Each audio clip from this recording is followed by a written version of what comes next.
Yeah, She's been here all week. That's why I'm surprised I got here. So she went, okay, so I should talk to I her. was reading about some of the Because the technology research very difficult agency. yeah, they're generally like your sampling from multiple Defense distributions. Technology Research Agency. Threat DTR. reduction. Oh, yeah, that's Yes, Paula's really description. great. Yeah, I was looking at the papers. Wow. Okay, so before we get started today, everybody, Good. there are about half a dozen of you taking this seminar for credit. Maybe we should say for anybody who's not taking for credit, but who imagines being here often this semester, you can get 1 credit hour by taking it. So it's up to you. But for the half dozen of you who are taking it, please prepare roughly a paragraph about each one of the talks that you attend this semester, and then also for the talk that you liked the most, which probably will be today. You can. I want to have something longer, like on the order of a page about that. Okay, and you'll send me all the stuff again at the end of the semester to get you 1 credit hour. Okay. So today we're going to have Annetta talking about ABMs and Operationalizing your research ideas. Very good. All right, so I want to start today with this cartoon. A lot of people who are in software business have already seen this, but you're going to be going through this process when you design your agent-based model. You're going to be the customer explaining how to make a swing and what you want it to look like with 3 slats. You're going to be the project leader who understood what it was supposed to look like. You're going to be the analyst who designs your swing.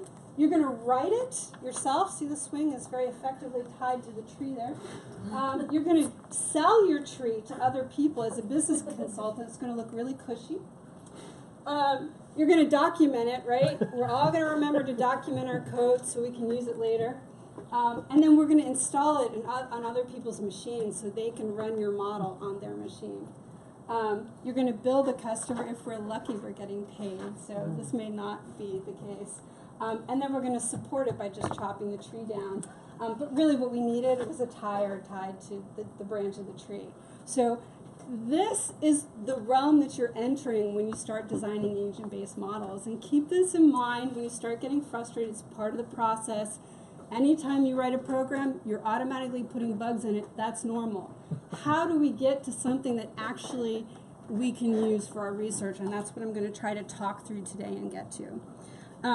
So we'll be operationalizing an ABM of community resilience for my dissertation in complex adaptive systems. My name's Annetta Burger. I'm a computational anthropologist. I'm a PhD candidate here at George Mason working on the Ditcher grant. I'm part of a large team. Unfortunately, Andrew and Bill are here, so they get appropriate credit for keeping me funded. And Tala and Shaggy have unfortunately left the team, and Richard is there in the back, and he's been like 6 months now working, struggling with me. All right, so the agenda, I'm going to talk a little bit about resilience in disasters, my research question, modeling principles, and give you a quick update on where we are with our model. The idea is to show you how you can take your research ideas and use an ABM to test those ideas. And along the way, I'm going to introduce you to some software concepts and principles that will help keep you out of trouble, hopefully.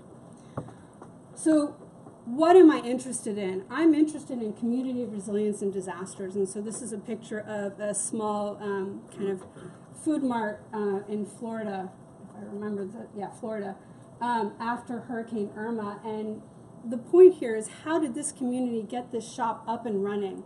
There was a whole network and networks of people who got this shop up running so that there was a job for this person to come into work. There were supplies coming into that community so that the local folks and the people who are rebuilding after the disaster have food and other things that they need to eat. How do we get to this level of community resilience in disasters?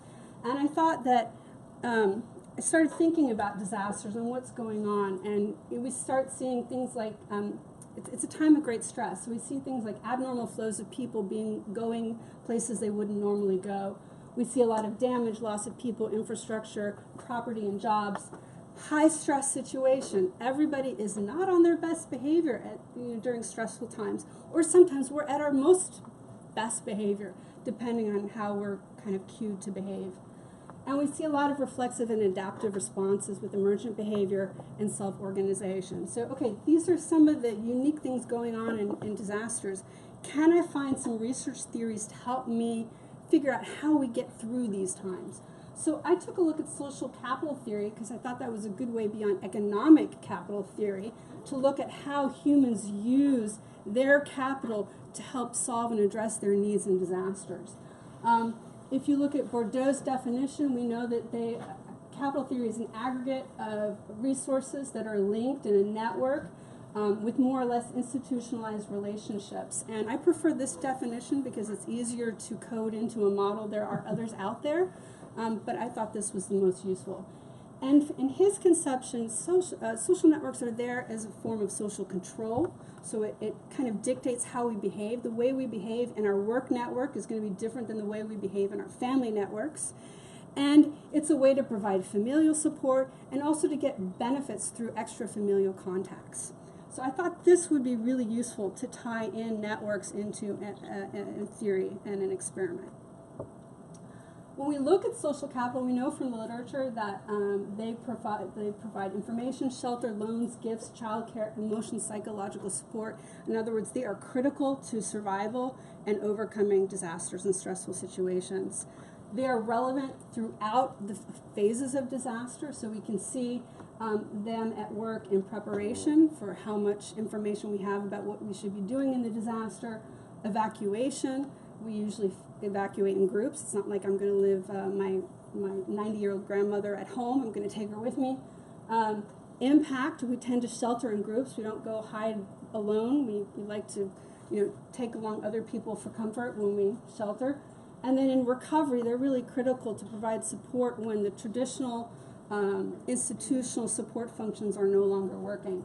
And then they're also relevant in reconstruction period. So, okay, this is really good stuff. This is something we want to learn more about. The other thing that's really interesting about networks is they're dynamic. They change over time.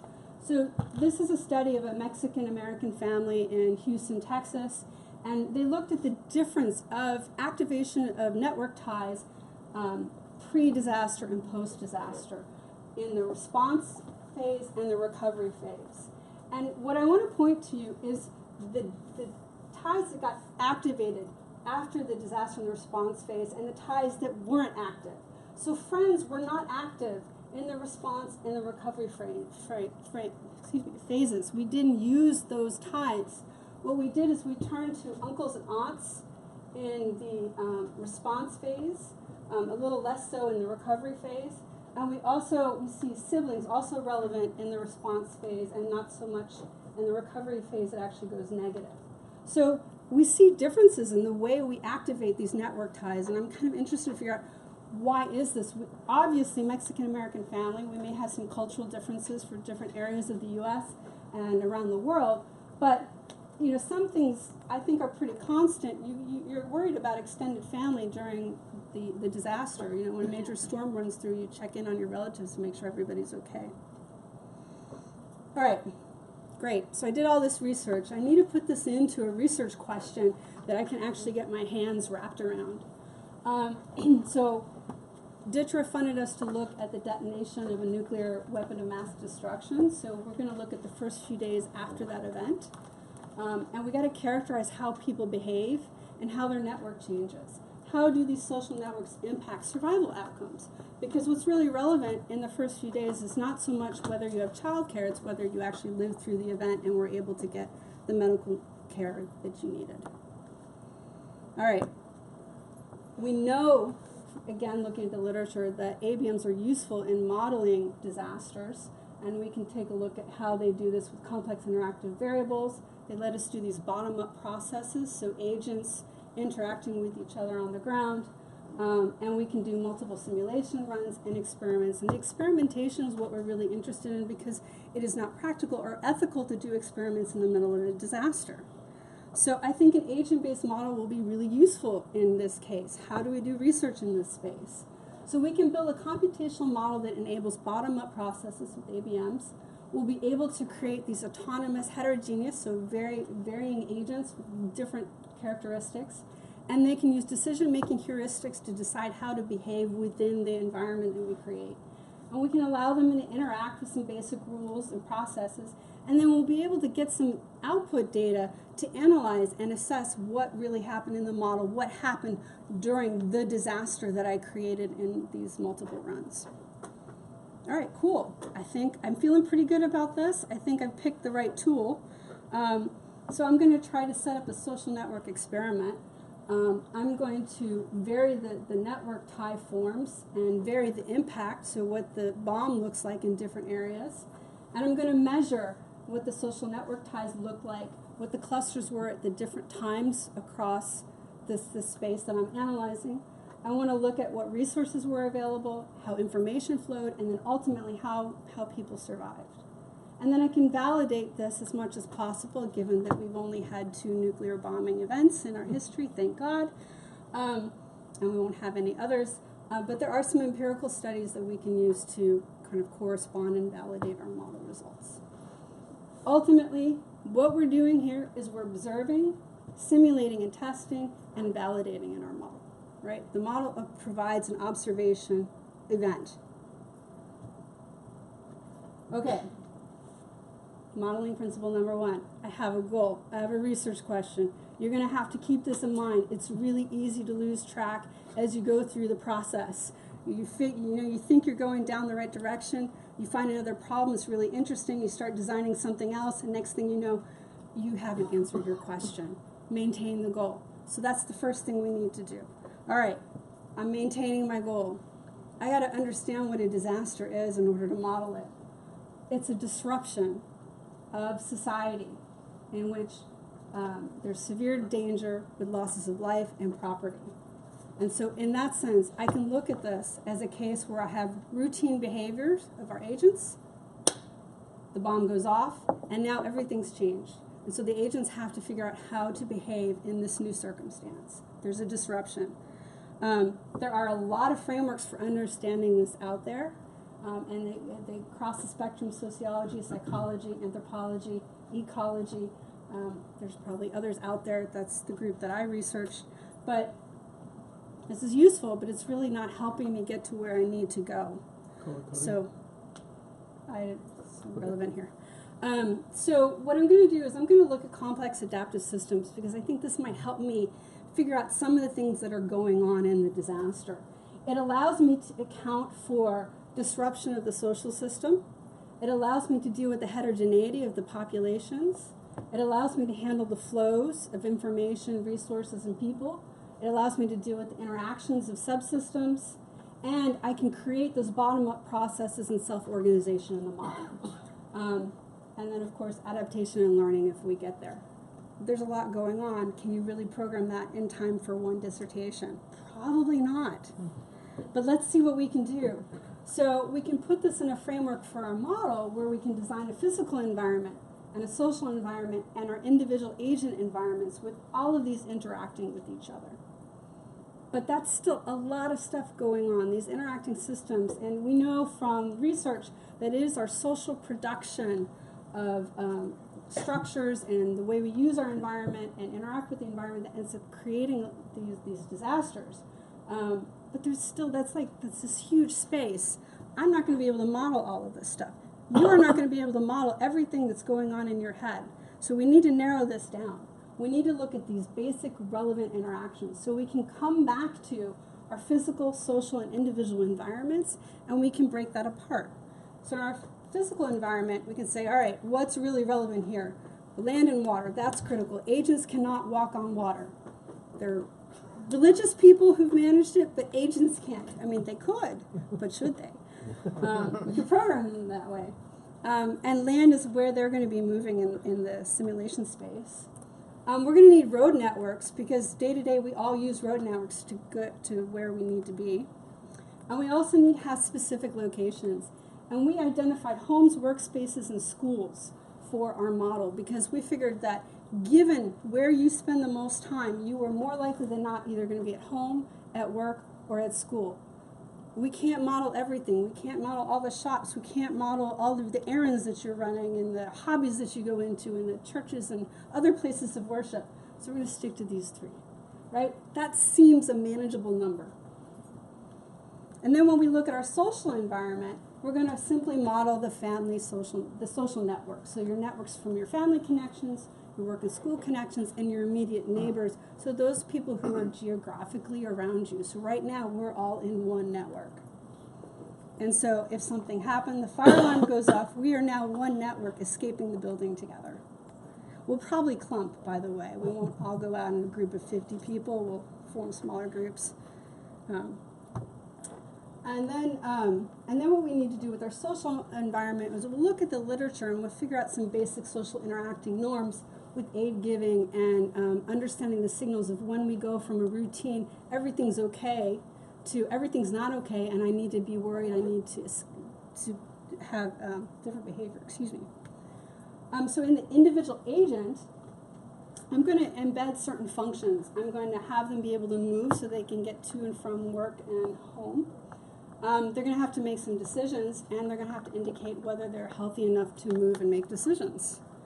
They're also going to have certain behaviors, right? The general behavior being we can commute, we'll be commuting as our goal. For the non-routine, we're going to have to make a decision whether we're going to shelter or flee.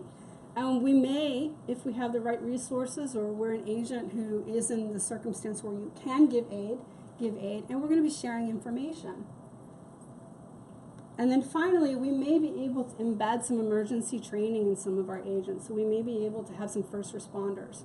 But again, this takes some time, so we have to get the basic functions working first. So I think this is a basic framework. I've taken this really large space and narrowed it down to some simple things that I can model. So I think I've maintained my goal. All right.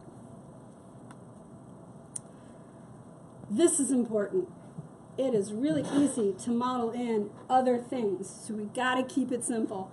There are other ways to look at it. I think Joe has found the theory that matches this, and I can't remember the theory. This I can remember. Keep it simple. So I'm going to bring my variables and try to... Schelling's dictum. Schelling's dictum? Okay. What I'm going to do is I'm going to take a look at our basic observable, measurable behaviors, because the point here is research. I can code in lots of junk that make it look pretty, but I don't want to just make it look pretty. I want things that are relevant to how the agents are going to behave, and I want to be able to measure the outcomes so I can test whether they're behaving in certain ways because of something, so I can derive causation out of my model. So I broke this down to 4 things. Time, the scale is going to be minutes. Space, kilometers, meters. Agents, we'll be looking at their location and health, and networks of individuals. So we're not going to be networking households, we're networking individuals. And then what we can do in our model, and this is really important, you want to kind of build a basic case study of how time is going to flow in your model. This is really useful for you to understand scale, and it's also useful for you to understand and play out what's going to happen to your agents and how they're going to interact. So my agents are going to operate with 1 minute equals 1 step in my model. I have 0 steps to 6,480 mapped out here, and which that leads up to over 96 hours. So it's 1, 2, 3, 4 days. So I have 4-day time run. And basically, initially, all they're going to be doing is commuting to and from work, right? That's the routine behavior. So the first thing to do is to get them commuting back and forth and maintaining their goals of going to and from work, home, or school. All right, cool. But when we're building a model, we need to keep in mind that I'm looking at a disruption of an event, so I need a baseline of normal behavior compared to the non-routine behavior. So I'm going to build in about 2 days of normal behavior so I can make sure the agents are doing what they're supposed to do, the networks look what they're supposed to look like when you're behaving in a normal routine manner. And then I can build in my effects, and I can look at a detonation of a bomb, and I can time it, and in this case it's a little bit after the morning commute, so most of the agents are at work, and all of a sudden we start seeing an impact to our model environment, and we see that the road network is partially destroyed or impaired, and we start seeing that the agents have new goals. They're worried about their safety, they need to exchange new information, and maybe they're looking for help. And then we start seeing emergent group formation as agents shelter, flee, evacuate, give aid.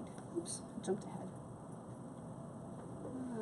through all that. Anyway, so this is kind of a case study in programming that'll help me map out how my agents are going to behave. And the next step, remember, this is time, so we've mapped out time. Damn it, I did it again. And then I need to look at space. Who are my agents? What's my population? So we're looking at the New York City and its area. It's a very huge space. We have Connecticut, New Jersey represented in here. We might have a bit of, I'm missing a state. But anyway, Manhattan is right here, the densest part of our region. We use the 2010 census, so we have a population size of 24.5 million. And we have our kilometer scale down there at the bottom. So this is my region. This is what I'm going to have to simulate as my physical environment.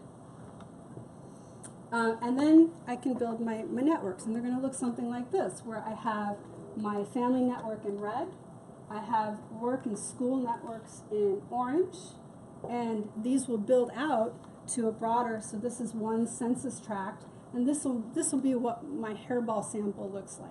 So these are the networks that I'm going to be studying in my model. All right, so I've got my goal. I've mapped out keeping it simple. I have my time, space, agents, and networks. These are the key parts of what I'm measuring. And what could go wrong?